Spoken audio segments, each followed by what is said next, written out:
So how did the ancient Athenian democracy actually work? Let's find out.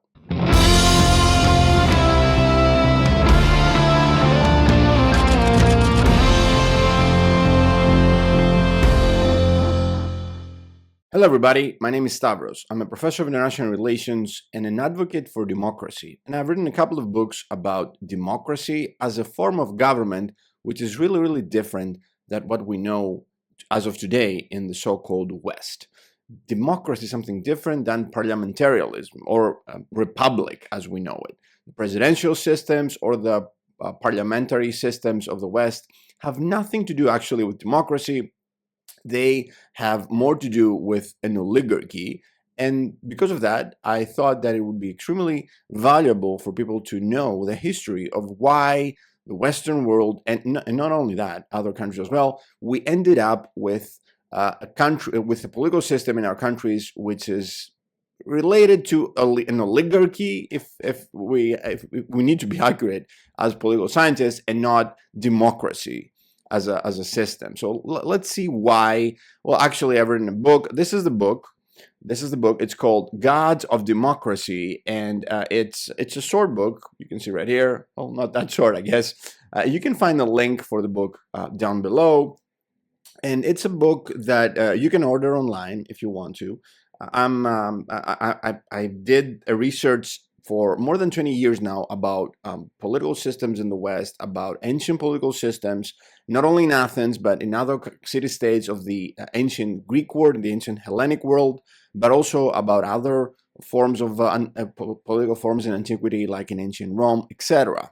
So what I want to do today is go through a little bit the contents of the book, the table of contents, and talk a little bit about a specific chapter of this book that I think you may find interesting, that, without going deeper into the differences between a republic and a democracy, because, again, a republic hails from ancient Rome. Rome was an oligarchy.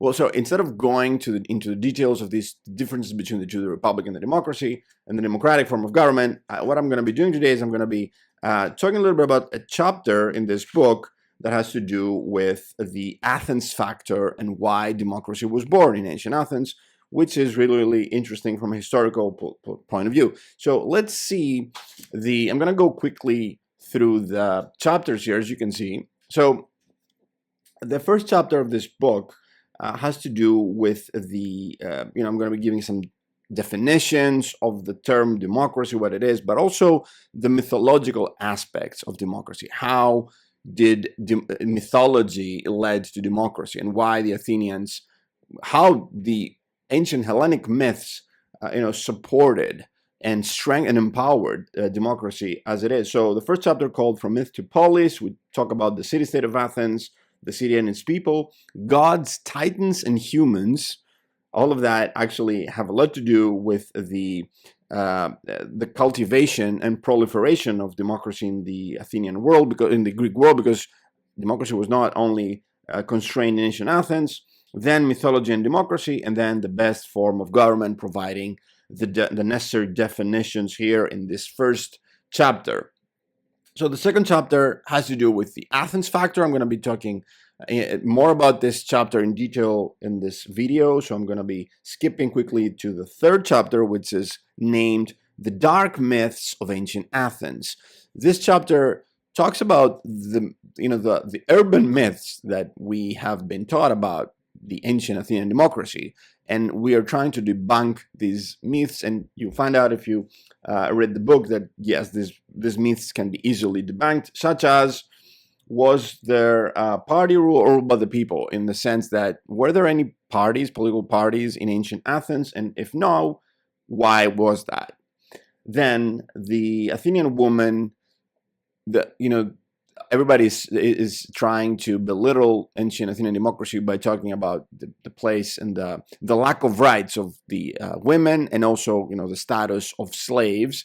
And we are doing debunking on both these issues. What was the actual role of the ancient Athenian woman in a democracy, and also the difference between a bond servant and a slave, and why did democracy had bond servants, actually, which is it's really a different term than a slave. Why was that the case? And most importantly, whether slavery, or the concept of a bond servant, was something needed to create democracy. Was democracy, was it built, was it founded on the backs of other people? And if that was the case, why didn't we see democracy in ancient Sparta, or in Persia, or in ancient China, for instance? It's clear that this bond servant concept, or slavery, if you will, in Rome, for instance, this didn't lead to democracy. This wasn't the necessary condition for democracy. So we debunk some stuff here. Then we talk about the demagogues, and how there's also a myth. I would say these are not myths. These are attacks, political communication, actually, attacks against democracy, that the faults and the weaknesses of the black stains of democracy. But these are attacks launched against democracy by the modern day oligarchs. And you will see in the book that demagoguery is not something that was limited to democracy. And actually, democracy had many defenses against demagogues. Also, the idea that democracy killed Socrates. Things are not that simple. And then the idea that democracy was, it did proliferate in the ancient Hellenic world. It was not constrained in Athens, as I said before. Nobody knows or talks about the other democracies. So I think this is also a myth that needs to be debunked. And also some ideas from other city-states, like from Nafplio, or from Rhodes, or Argos, other city-states of Greece that did present the world with some democratic tools and practices that are really relevant to this very day, actually. Then, the fourth chapter, we have the forgers of democracy. This chapter talks about the 1, 2, 3, 4, 5 most important people, I would say the co-founders of democracy, and their relative political changes, their reforms that led to the golden age of Athens, the 5th century BCE, the age of Pericles. So we're talking about Solon, Clisthenes, Themistocles, Ephialtes, not the one in the hot gates. No, this is different. This is the Athenian Ephialtes. He was not a traitor. He was a revolutionary for democratic reform, actually. And then Pericles. So this is the forgers of democracy. Chapter, let me see. Yes, let me load up then the next chapters here. So we have this, the fifth chapter, which is the Pillars of Democracy 1. And this describes fully and in full detail the constitution of ancient Athens. You will understand by reading this chapter how the ancient Athenian democracy really how did it work. So the different bodies, the executive, the judiciary, the legislative. So we have the ecclesia. This is the citizens' assembly. We have the agora. This is where the people met. Then we have the bully. This is the legislative, the so-called parliament of the time. Then we had the governor, which was actually a person that was serving only for one day, the governor of the city of Athens. Then we have the oligarchic court, the Areopagos. Then we have the rest of the magistrate officials, and then we have the citizens' courts, the people's courts, the Ileia. So all of that you can find extreme detail and how they work with examples and all that in this chapter. I think is really important for us to explain how the institutions of ancient Athenian democracy work, but also the next chapter, the arsenal of democracy, the democratic practices of ancient Athenian democracy, its tools, the different tools that democracy and the people, the citizens, the active citizens used to control the country, the city-state, that is, to control the state and to control the politicians. And, obviously, you guys know one of them, like ostracism, the idea of ostracizing and, in essence, exiling politicians. How did this work? Why would you get ostracized or exiled in ancient Athens? Was it a punishment? No, it was not. It was something really different. It was a tool to maintain democracy, and you'll understand why this was the case in the book. Then there were other, processes here, democratic, such as vetting, political nominees and candidates, and then providing accountability for everybody that served and they were in office. Then there was the concept of public indictment, public persecution, and the right of recall that the citizens could use against anybody, not only against politicians, but also against laws.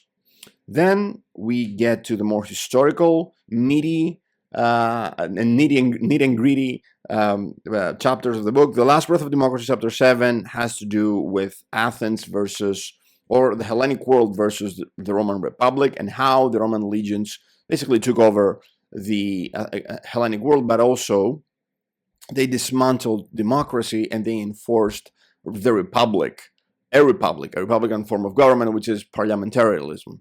Parliamentarianism is the oligarchy of today. So the republic was an oligarchy, and that's why oligarchy prevailed in not only in the Hellenic world, but also because of the Roman Empire, which was a monarchy. But because of that, we have this vestiges of oligarchic rule even to this very day, going to the 8th chapter, the rise of the republic. And this is also another historical chapter which explains in further detail how we ended up with the republican system of today. And then you can see, for instance, there's a chapter about the American Revolution, the French Revolution, and how the world after the Republic of Rome took over the Hellenic world. And then the first Roman emperor, Emperor Augustus, he dismantled the republic. Then we had monarchies all across the European continent and the New World. But then after the American Revolution, the French Revolution, the people fought against monarchy, and they were in front of a dilemma. The founders of the United States of America, the founding fathers, they had to choose between the Athenian democracy and the Roman oligarchy, the Roman Republic. And they debated. I have quotes and citations from the actual debates that they had at the time in the so-called Federalist Papers. And there they basically decided and agreed upon choosing the Republican form of government, an oligarchy, because they didn't have the tools to govern this country. They'd look to the West. They knew that they would expand. They wouldn't be able to govern directly this country, so they had to go with the oligarchical model, the Republican model, the Republic of Rome. That's why we didn't have democracy back then. We don't have democracy, but now that's why these countries were named republics and not democracies. This is interesting. Then, the penultimate chapter, Dark Myths of Contemporary Democracy. These are urban myths as well, but modern myths that we deal with them today, and they're also being debunked. Does democracy mean elections? If we have elections, do we have a democracy? Let's take a look at Turkey, right? Or in other countries that are not democracies. Obviously, elections don't mean anything. Or, in other countries, parts of the world, so, generals or military juntas, they can have elections. Does this mean a democracy? No. How does having an election, how can this lead to an actual democracy? This is explained. Then mob rule. Is democracy mob rule? Why not? The tyranny of the majority. Then representation. What's the deal? What's the relationship between representation and democracy? Then the necessity to separate the judiciary, the legislative, and the executive, the separation of powers. Then there's a clear different distinction between a democracy and a republic. Then the idea of having political parties in a democracy, if this is compatible or not. And then the idea of ethics. Do politics and politicians of today have to be moral? Do they have to? Is this democratic? What's that all about? So this is more of a political philosophy in this last subchapter here. Then the final chapter, From Asses, the Demos.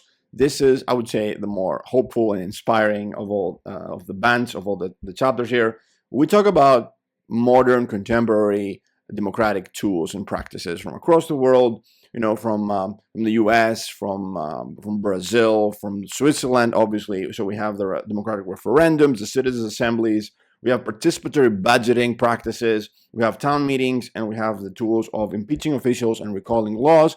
And then we also have some forward thinking and looking to the future, utilizing new technologies, e-government and democracy practices. That's what liquid democracy is all about. You'll find out more about it. So the last chapter has to do with how democracy can work today, and how can democracy work in the near future, not so distant future, utilizing the mass developments and the revolution in communication and technology and transportation as well. And then we have an afterward chapter there, and then we have a bibliography and then an index for you to find everything here. So that's the gist, the overview of these chapters of the book. But then I want to talk a little bit about the second chapter here, like the Athens factor. Let me load it up again so you know what it is that I'm talking about. So this is the chapter where I explain why democracy was born in ancient Athens, right? So, this was a form of government that was only, it took roots in Athens. Why is that? Why didn't we see democracy in other Greek Hellenic city-states? Why was it that only Athens had this form of government? So, no. Let me rephrase that. Athens wasn't the only democracy, but it was founded here, and it was expanded and exported to other Hellenic city-states. But why was it founded here? So I name here 5 different reasons, or rather I would say ingredients, that led to democracy to be founded here. And I think that's how I would describe them, as ingredients for this mix this cocktail mix that led to this form of government that everybody praises today. So the first here element is the Age of Heroes, or the idea that the ancient Greeks, if you have read the Iliad or even the Odyssey of Homer, you'll see there that there is this concept of kings, especially in the Trojan War. We have kings, the main protagonists, all of them are kings, but all of them, they're fighting among their troops. They're not tyrants. They're not giving orders from their own, strongholds, safe from battle, and just demanding from their troops to sacrifice their lives. No, they're fighting from the front lines. They lead by an example. So leading by example is this idea of, so it's clear from the Age of Heroes, as explained by Homer, that even the kings during this era, we're talking about we're talking way before democracy was founded. This is an era, the 12th and 13th century BCE, where kings, they were not despots, they were not tyrants. They could not decide everything themselves. They had a council, which was a vuli, as we call it, a legislative body. So the council, they had to consult with their council.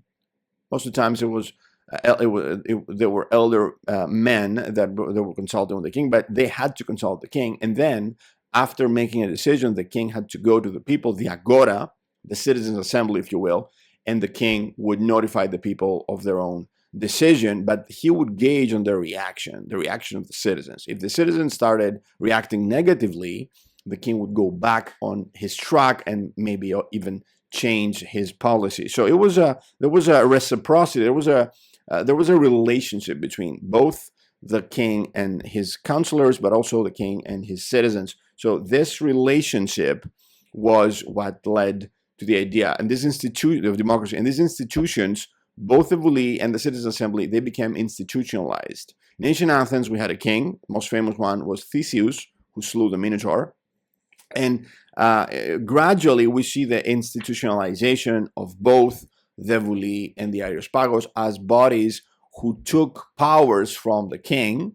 Gradually, the king was stripped. At the end of the day, we had a king in ancient Athens, even during the democratic time, but his role was extremely limited to deal with religious issues, if you believe that, and the rest of the powers of the office were being redistributed among the Citizens' Assembly, the Citizens' Courts, and the legislative. So this was a process, and this is the idea of not only that, the ancient Greek world, they thought that it was considered barbarity to have a tyrant to rule over them and just declare his decrees or his decision or his laws. They thought that they should not be slaves to anybody, even a leader, a king, was considered to be first among equals, primus inter pares, the first among equals in battle, the first among equals as a citizen. Tyrants and despots was something that the barbarians they were forced or they accepted to be ruled by them, by a tyrant. So this was considered barbarity to ancient Athenians, and this spirit from the 13th century BCE led to this spirit of democracy in the later years.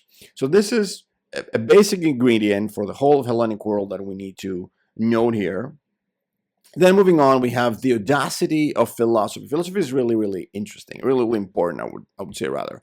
So philosophy is the concept of raising questions, especially political questions, right? So even though philosophy began in Asia Minor, in the Ionian Sea, and then we had the Socrates and the political philosophy as we know it of today, the political philosophers of the age of Socrates, even though in Asia Minor they began examining the world, cosmology, ontology, how was the world created, etc. Then we have political philosophy where the philosophers raise questions about who governs the city. Do they govern properly? Is it best for one person to govern, or maybe a few people to govern, or maybe for all of us to govern? How should the best political system look like? These are questions were raised by Socrates. Many famous political philosophers at the time wrote about it, like Plato. You may know a book called The Republic, which is not an accurate translation. The title of his book is Politia. Politia is not a republic. A republic is a Roman world, res publica. So Politia means a form of government, an ideal form of government, a utopia, an eftopia. So in Greek, utopia means something, the best, the paradise that you cannot reach. You have the dystopia, which is the worst case for the future, and then you have the eftopia, which is the best, the idealist version of a paradise. A utopia is something that you cannot reach. An eftopia is something that you can reach, and that's what Plato was writing in his Politia book. So the audacity of philosophy is the audacity to provide some critical thinking and raise some critical questions about, is this form of government good for us? Should we be ruled by one people or by a group of men? Well, at the time, Athens was an oligarchy, so we should, maybe overthrow these people and we should rule ourselves. So this concept of achieving eudaimonia, which is welfare and happiness through political fulfillment, through governing your country, but also be governed at the same time, was something that was it had its roots in these philosophical inquiries. And citizens, by raising these questions, became aware of the socio-political injustices at the time imposed by the oligarchic ruling class, as I mentioned. So they asked for political changes, for constitutional reforms, and this led to democracy. So, yeah, these inquiries. So this is the link between political philosophy and democracy, and the Athenian Agora was the place where politicians or political philosophers raised these questions, where citizens were intrigued by these philosophical questions: who rules, why do they rule justly, etc. And through these debates and discussions, the Agora, the people realized that we need the best form of government, and that form of government is to govern ourselves, which is a democracy. So the audacity of philosophy is extremely important, one of the most important elements here of democracy as an ingredient, right? So the third ingredient, the race to the top, has to do with the athleticism and the athletic spirit of the ancient Hellenic Greek world. We see this even from the Minoan time, when back in ancient Crete. We see this also in Homer again with the athletic games, when Patroclus was fallen and Achilles decided to hold these athletic games in honor of his fallen companion. Then we have the Olympic ideal, the Olympic Games. This idea of athleticism, well, first and foremost, in antiquity, in the ancient Greek world, everybody was equal as an athlete. you couldn't have an advantage. They were barely clothed as they were running, for instance, or as they were wrestling in these games, the Olympic Games, etc. So everybody, from wealthy aristocrats to humble farmers, artisans, and laborers, everybody could participate. Your economic status or occupation didn't have anything to do with your ability to compete.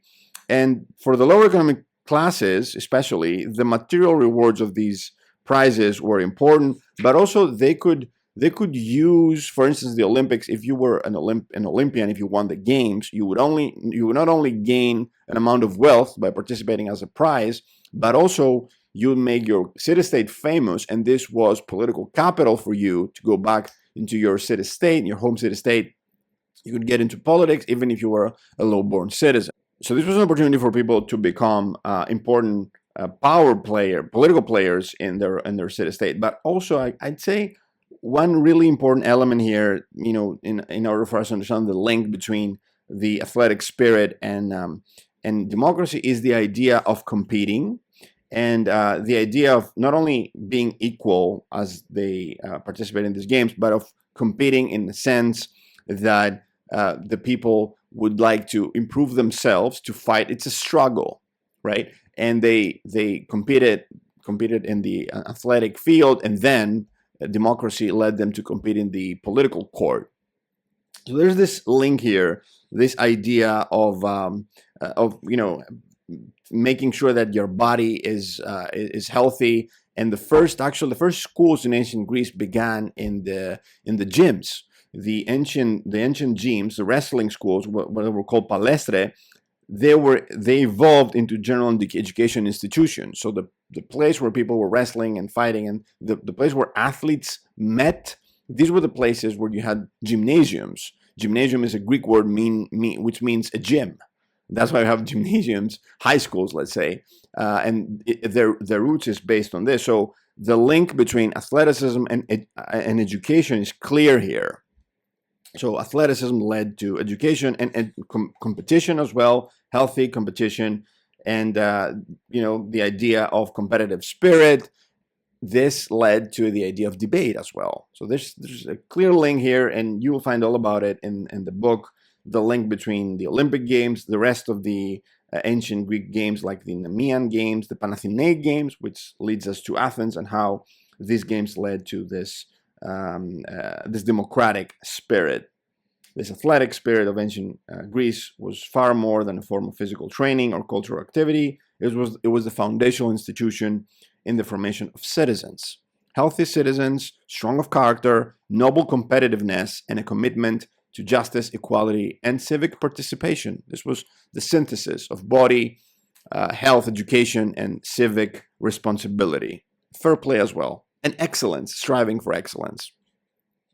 So then we have two ingredients left here. We have the Odes of the god Pan. Pan was the god of he was a goat-like god, really famous. With you may have heard of pagan celebrations. This was a pastoral god. This was the god of shepherds and people working in the fields with animal. And this was the goat-footed god, was a protector of shepherds and flocks, hunters and beekeepers. And the first storytelling, I would say, incidents, and not incidents, but rather I would say dances and storytelling events. These were events celebrating the god Pan. It's interesting. And so everybody knows about tragedy, but tragedy means the etymology of the word in Greek means the songs of the goats. That's what tragedy actually means. So these events, I would say dancing and storytelling events praising god Pan. This was how ancient Greeks celebrated this god, by dancing and storytelling. So these first events were the roots of theater. So theater is the ingredient that we're looking at here. So this was these events. We had the storytellers became the actors and the actresses. Actually, that's who the actors were. They were the initial storytellers praising and celebrating the god Pan. This was a unique Greek invention that led to the unique Greek invention of theater that was to become a vital component in the birth of democracy. So why was theater so important? Because theater, in essence, was a political institution. If you think about it, if you have ever been to ancient Greek theater, you will realize that this is like an amphitheater, right? That's where the word comes from. And this is where people could debate and they could make decisions. And the plays, like the topics of the plays of Aeschylus and Euripides and Sophocles, were political in their nature. From Aeschylus, the idea of Prometheus, who defies the king of the gods, the political ruler, to Antigone of Sophocles, who defies the rule of her uncle, who is the ruler of her city-state, because she wanted to follow the rule of the gods instead. These were political topics. These were dilemmas, actually, that were brought in the front of the stage, brought in front of the people and the citizens. There was no clear-cut answer about these topics that the plays dealt with. So this was not just intellectual stimulation, not only a powerful educational forum, but also this gave the opportunity for people to be instructed in politics, in debating, in ethics, and moral reasoning. So in this place, the idea of having debates, but also political political debates and arguments about all decisions. So the main actors of these plays, they were debating by raising political arguments in favor or against of something. We can see this in many of these plays. So this political framework, this dialectical structure of the ancient Athenian plays, of the ancient Athenian theater, and this actually encouraged critical thinking on civic issues, and the live interaction between the actor and the citizen and the society, which was the choros. Tragedy became actually the ultimate art form of democracy. And this was something that gave the Athenians the ability to develop their judgment and moral reasoning that was required after democracy was founded to participate in the courts, in the citizens' courts and the citizens' assemblies. They needed this experience, this political experience, to critical thinking, critical reasoning, debating, listening to different arguments, that this was provided to them from these ancient theatrical plays. The idea also of freedom of speech, the equal right to speak, the structured and sincere debate, all of that was basically founded in these theatrical plays. The collective future of the polis, was there. The collective fate of the polis was taking actual shape inside these amphitheaters, and this is what this was a main ingredient. I would say one of the most important ingredients that led to the founding of democracy. It also created collective emotion for the Athenians by sharing these theatrical emotions, the drama. So the citizen spectators, despite their differences, gain awareness of their solidarity and interdependence within the political and public space they shared, and they participated in these theatrical performances as an audience. But as an audience, they became witness not only to the drama, but the virtue of their identity as citizens. And, this forged bonds, bonds of collective mercy, justice, ethics, all of that. And this emotional experience gave birth to democracy, right? So this is really, really important for you to know and to note that theater, which was born in ancient Athens, led to the founding of democracy, which was also born here. So finally, last but not least, tamers of the waters. This has to do with the idea that Athens was a thalassocracy before it was a democracy. Thalassocracy means it ruled the seas. This is really, really big. This is really, really important. I would say if I had to choose one specific ingredient as the most important one for the founding of democracy, I would choose the navy, right? This is what it's all about. The idea that before creating a navy, before buying triremes, these warships at the time that the Athenians invested, the dominance of the army was basically the foot soldiers and maybe some knights. But to be a foot soldier and a knight, you had to be rich. Only the wealthy could be knights and foot soldiers, because they were the ones responsible for buying armor and maintaining it, or maybe even a horse, but that was really, really expensive.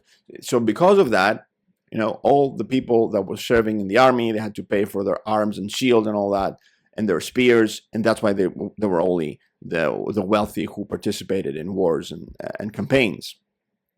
So what happened when the Athenians invested in the navy, and they had to invest because they had to deal with naval threats as well. They wanted also to become rich and to maintain their rulership in sea trade routes. So, and because of the Persian Empire that they had to deal with, and they knew that the Persians were using Phoenician ships as part of their army, their navy. So the Athenians invested in their navy, and what happened is that they had a big need for people as rowers, right, to serve as marines and rowers in these triremes, in these naval warships of Athens. And the only place to find these people was from the people who were not serving in the military. Again, the military was based on wealthy citizens.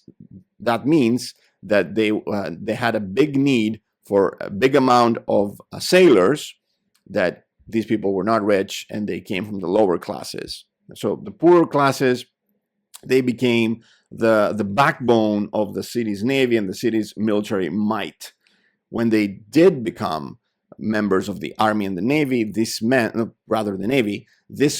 that they were called from their own country to serve, fight, and sacrifice their lives to defend their homeland.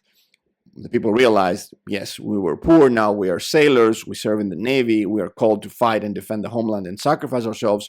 This means we have to have political rights. How is it okay for me to serve and defend my country, but I cannot vote? That's impossible. So they started to realize that they should ask for political rights, and they got these political rights because there were many, and they were defending the country. And if you have the power of arms, you can imagine that you can make demands from the political system. So by having this huge amount of people being involved in the defense of the country by some members of the navy, the city transformed from a sea power into a power of democracy, and everybody who served in the navy got their political rights. This led to proliferation of people who were not citizens becoming citizens in the sense of having the ability to vote and be voted.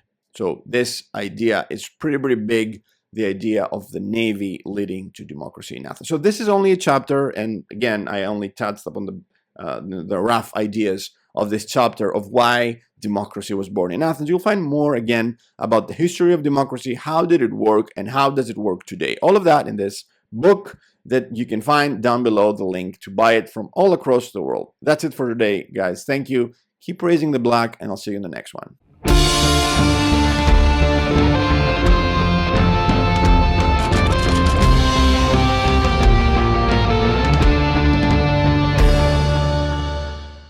Well, what I forgot to mention, and I really need to, is that we have 10 unique plates in this book that you can see right here. This is the chapter about the mythology. These are full-page plates. This is Socrates drinking poison. So we have 10 different, I would say they're pretty amazing. You can see right here, 10 different plates, amazing illustrations that you will find in this book, and I hope that they make the book a little bit better and more beautiful.